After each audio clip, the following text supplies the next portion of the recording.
Alam mo ba na sa Pilipinas matatagpuan ang pinakamahabang underground river sa buong mundo?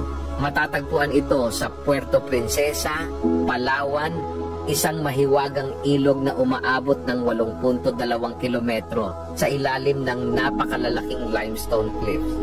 Sa loob ng kuweba, matutuklasan mo ang hindi kapani-paniwalang rock formation na milyon-milyong taon nang nabuo. Dahil sa pambihirang ganda at ekosistema nito, kinilala ito bilang isang UNESCO World Heritage Site at isa sa New 7 Wonders of Nature.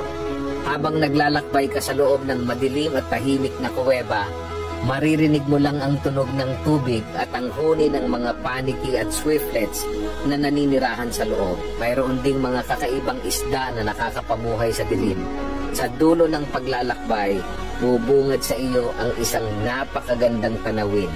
Ang ilog na nagbubukas patungo sa dagat ng Palawan na lalong nagpapatingkad sa hiwagang dala ng lugar na ito.